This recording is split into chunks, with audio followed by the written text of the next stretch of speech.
Hello, everybody. This is Julia Lopez here, and we are back again to this Speak Up Elite Talks, the place to be for sexy and savvy conversations. And today I have a special guest from Sweden. And guess what? She does one of the things that I love most. And one of the things that I believe everybody should really pay attention to, which is storytelling. She calls herself as a story designer.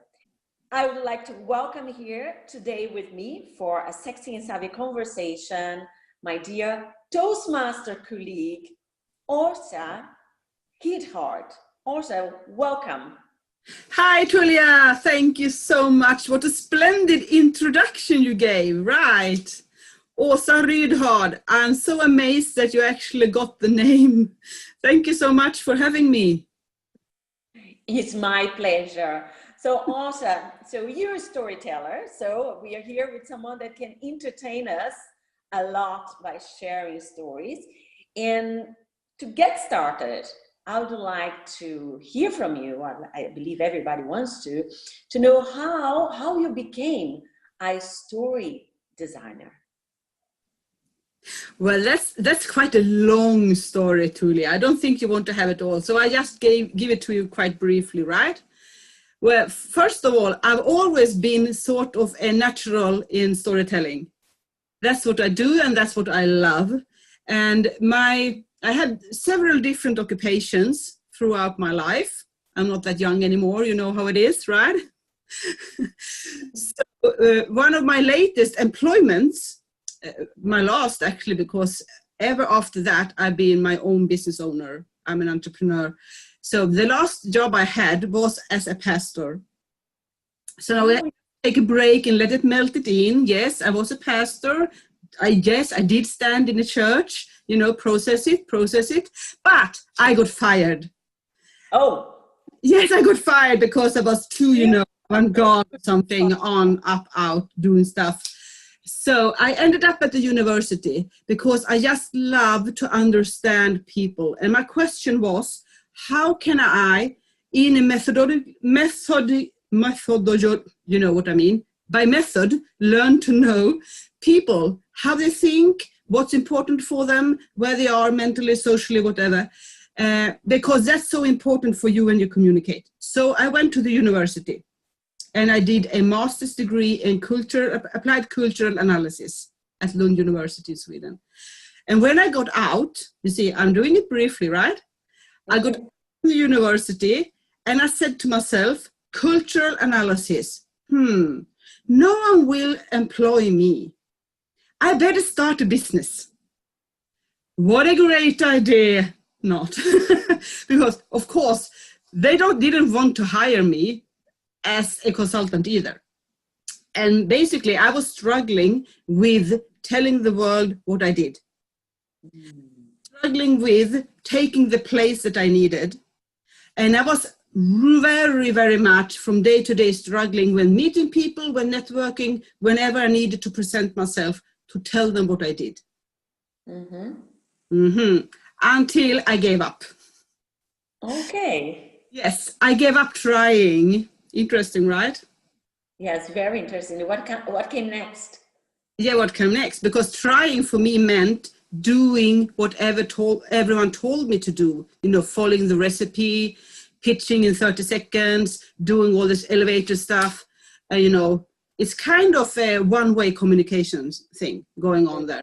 And I didn't get the response that I wanted. The response I basically got was that people was looking for their emergency exits. And they were kind of bored of me trying to tell them stuff over and over again. So I gave that up. And I did what I loved the most and what I really enjoyed. I told them stories about myself and my work and my clients. And then the magic happened. They started to ask me, wow, that's interesting. Tell us more. And wow, this is something I can tell back at home at my office. So I started to put this into a system. and told them stories over and over again, and more sharp stories. And I tried to find the right stories. And in the end, I also ended up at a networking event between America and the Swedish business people. And I met a business angel called Amy. Oh, I forgot her name. She was it will come to me later. I met a business angel, a woman, and her job was to teach Swedish business owners, big businesses, to pitch for money. And we stood in the hallway discussing pitching and Swedish businesses, and her, you know, she was so surprised by the Swedish business owners because, for one, the entrepreneurs, they did not know how to pitch. And they did not want to learn how to do it either. Because they thought they knew it all, right? They didn't have to learn anything. And you know, Swedish people in common are very bad presenters. So it should surprise anyone that they didn't even want to learn from an expert like her. Anyway, in between in these conversations, she suddenly looked at me and she pointed at me and said, "How about you? What do you do?" I had rehearsed a pitch in English. So I said, well, I help business owners pitch for money by using storytelling. And the other day, someone called me and said, holy cow, this is something we should have done long time before. Thank you. And she looked at me and, you know, time stood still. And I was thinking, oh my, what will she say? And finally she opened her mouth, looked at me and said, that's the best pitch I ever heard in Sweden. Wow. Yeah. And that was your breakthrough, and you found out, yes, that's my mission. Yes, it is. And yeah, and what happened was that my colleague who stood nearby, she said, she was the one saying, oh, wow, she said that about you. Kimberly Cerrone, that's her name. Kimberly Cerrone said that was the best pitch she ever heard in Sweden. But anyway, and she told her friends. And she told other people. And suddenly they came to me and said, hey, the thing you did, could you teach us? Excellent. Yeah, so that's why today, one of my my signature workshop is called Rock Your Story with a 7-second pitch. Rock your story with the 7 seconds pitch. Yes. Wow, that sounds very intriguing. 7 seconds. I've heard many things, 7 steps, 7 minutes, 7 hours, 7 days, but 7 seconds? Wow. Yep. Wow, that's amazing. I would like to hear more. We don't have time to do this here, but I will include your information. I'm sure many people will be willing to learn more from that. And you mentioned, first, I had to laugh when you said you were fired as a pastor, because I never thought a pastor could be fired. Right? And then you end up in a university. So like, oh, I'm a pastor fired, so I'm going to study now. Anyway, just a comment there. And what you mentioned about Swedish entrepreneurs not being really aware of the need of learning how to communicate their stories, and worse, believing that they know, welcome to the club. Yes. It's not only the Swedish entrepreneurs.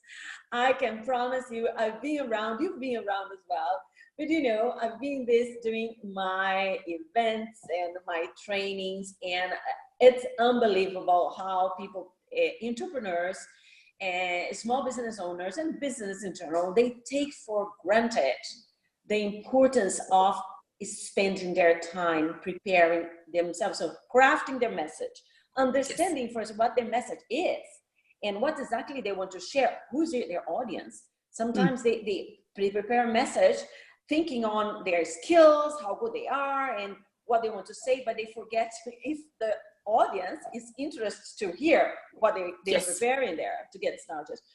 And I know that you know from my event, the Awesome Summit, which you are invited to speak next year. Yay! Yes, yes, I'm so looking forward to have you.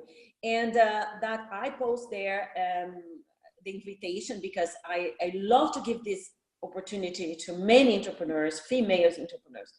And unfortunately, I experience exactly what you mentioned. I see very talented people with a very a great idea, a great project, a great business that would be very, very interesting to present and to share with the audience. But then when they present themselves, it's a very poor presentation. That is like, I can see the work involved that they would need have to put in place in order to get there on stage, but they don't, and sometimes they even get offended because I, as a good Toastmaster, I send them a feedback on why am I not considering you for the next event, because I just don't want to say no. I want them to start understanding why I'm not considering. They can agree or disagree, that's okay, but from where I'm standing, from what I want to see on my stage, I want them to understand. So that's very important message you gave to us there also, because it's very important for entrepreneurs to start understanding that there are many stage opportunities out there, and that is the thing nowadays for you to present yourself, to present your business, to have a voice out there. But this can backfire towards you if you don't prepare, if you're not prepared, and you cannot underestimate that. And we are the ones in this business, we know, even us, that we do our living on that, right? And sometimes it's so much we struggle for having a message in a specific moment, right? Yes, and that's why I call myself a story designer, because the message is really not about you talking. It's about painting your story on the audience mind. And the goal is to give them a story that motivates them to tell others about you. That's the important story. The important story is what they tell about others about you. And that's the effect you want to achieve, right? And it's not something you just, well, if you're lucky, you can just do it. But normally it takes a lot of work. Yes, I read exactly what you were saying. I read somewhere saying to measure how successful you are is not about what is about how people talk about you. What they talk about you is where you can measure your success. And exactly what happened to you when you presented your pitch spontaneously to that lady, then the other one heard her comment, and then that moment, wow, everybody wanted to hear what Osses has to say about building story and crafting story, correct? Yes. And I don't measure success by how people, what they tell me afterwards. If they come and say, oh, it was so great, or they're clapping a lot. Actually, it's not, it's fun, it's nice. But my measuring of success is if they want to reconnect with me later.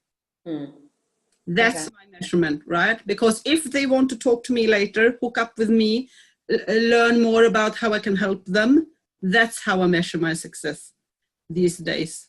Mostly because then I know I've done a good impression. Yes, that's about connection. It's about people bond to people. And I have this talk where I say, everybody talks. Some communicate and very few connect. And connection is about engagement, is about understanding your audience. And that's what we have to do professionally, personally, with your friends, with your family. If you cannot connect in your message, if they don't understand where you're coming from, you're not connecting, you're not engaging, so you're not building trust, so nothing happens from that moment. And this is why stories, I love stories, because if we think about it, in the past,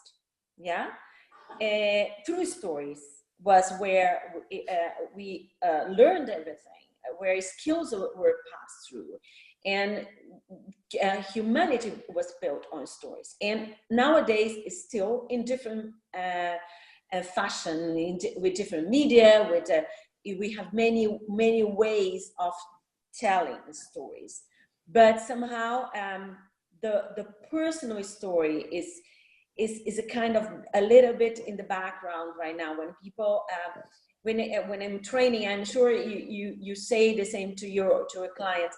You have to share yourself on that story.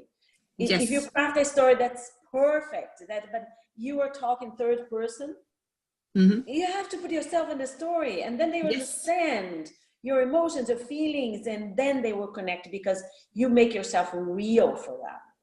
Yeah, right? And you make the story real. It's like inviting them into a movie, because the movie happens in their brain. So you don't see the big screen. The screen is inside their head. That's what you're doing. And once you've invited them into your story room, you can make them do a lot of stuff in their mind. You can actually direct them. Thinking new thoughts, doing new stuff, trying, tasting, smelling. It's a whole new world for them. You can introduce them to a whole new world inside their head if you do it in a good way. Yeah. Isn't that fabulous? That's fascinating. It's like being a kid again. It's like to allow yourself to go through those stories, and you see how your whole body gets into it when you're listening to a story that's engaging. You start moving forward, and then you see yourself there. It's awesome. The stories are amazing. And actually, I heard someone say that you can. Sometimes you can. It was in an instruction book or somewhere when I was googling around about storytelling, and someone wrote, "You can inform by telling stories." And I said, "Yeah, you can inform by telling stories, but you can never tell a story without informing at the same time, because stories are information." Yeah, you can never say yes, exactly. It's a very good point there. And now, for my audience here, my community, my ladies, that I really want them to start sharing their stories, but I want them to really take the steps towards preparing their stories. You have your 7 seconds there, which for me is unbelievable, this 7 seconds. But what would be the actions you would suggest here? What are the actions you take, or the actions you tell your clients to take when they think, okay, I have a story to share? What would be the first step, second step? Give us some hint of that. How do you elaborate that? Well, I need to ask, is it a short story for the business stage, out in the mingle, or is it a longer story that you want to talk about yourself on the stage, the real stage? Well, you choose. Let's say, I think the shorter is the most difficult because if you want me to tell a story here for hours, and very easy, I need almost no preparation. But if you ask me to prepare a 5-minute story, then I need to work a lot, right? So, but if you like 3 key points that usually they are your core points when you are preparing stories, which I believe then every story should have. Doesn't matter if it's a long story or if it's a short story, and what they could have in mind to when they want to get started. Well, of course, there are some stuff you could say is kind of the same. And the first thing is to decide who you are or want to be in the story, and who you want to present the story for. So, because the story will happen in the intersection between you as a sender and someone who is receiving it, right? So, what do you want to tell people about yourself, and who are you telling it for? It's a good thing. And what is the purpose with the story? Because I believe that we are talking about designing a story, right? So I suppose that you are designing the story with a purpose. So let's say that you want you are working somewhere and you have a manager. You really want him to understand how good you are at something. So you need to find a story that you can drop him, maybe when mingling or at the coffee table or whenever, that presents you as a professional person, and that you are doing good things. And, you design the story from your everyday life, and so you can present it in a natural way while you're having a snack or whatever. So you need to know who you are and who you are presenting for and why you want to do that. That's excellent. Every story needs to have a message on that, because otherwise it's vague. No, it's like people say, what exactly do you mean with that? And even if you don't give the answer for that message, you leave it open, but it's clear that something is there for you to think about it. And when you're mentioning about this, you mentioned something very important that we know people forget about: know your audience. You need to know who your audience is. And I say, to make it very simple, the same story told to adults and to children, the language has to change. So then it's clear for you. Like, if you have to inform, or if you have to inform adults, inform children about something, share that something, a fact and a story, you have to have different languages. So this is what knowing your audience, bringing everyday life stories to your stories, and in a informal way pass the message to that person on the point you want to make. And again, you have to know this person. In the case you mentioned about the manager, let's say you want to send a message to this manager, you have to find it. So there's not picking any story. It's find a story that this person will be able to relate to. That's a story that you know you're going to grab attention to that person. Finding stories that can support your view. And that's what we have to do when we're on stage, when we are negotiating, when we're talking. And back to you. Yes, exactly. And that's why I printed this card. It's actually my print. It's okay, up a little. Up. It's my quote. And it says, we need to create stories that makes us share people's world. Excellent. You see, guys. And it's from my business. Excellent, Asha. It's all about, right?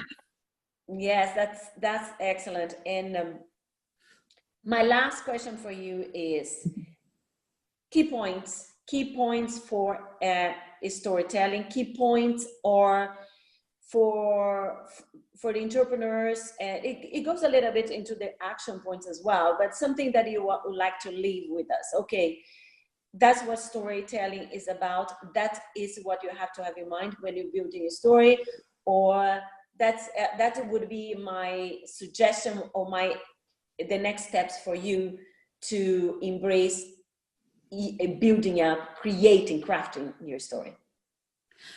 Well, I think the very first thing is to start realize that you have an important story, that your story is unique and strong enough to be told, and that people will find it fabulous and fantastic and useful for them in their life. Because too many people try to copycat others.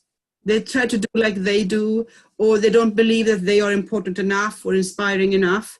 But I can tell you that everyone has a unique and strong story that can help you rock the world and attract your clients or your audience or your opportunities or whatever you want. But you need to start think about or believe in your own expertise, your own professionality, and that you actually are important for others and for yourself. And do believe that, and your stories will start break loose and bring you wherever you want to go in this world and in your life. Wow, thank you so much for such a positive and such inspiring message, and which is believe on yourself and believe that your story, you have a story there inside of you that needs to be shared, which is it comes very much aligned with everything I do. And I thank you for sharing that. And you know, in the Awesome, it is a platform for giving voice to women, and because every story matters and every story needs to be shared. Also, thank you so much for being here with me today. And I will give the audience all your contact details, and I'm sure you'll be happy if they contact you directly. Yeah, so yes, thank you for having me, Tulia. I love talking to you. We have so much in common, so many interests, and I love your quest for giving women the voice they deserve and start leading, because that's so important. And I know that we will be meeting soon in Milan. Exactly, yes. At the conference in Milan, we say for those who don't know, but the Toastmasters have a conference in Milan, so please join us there. Okay.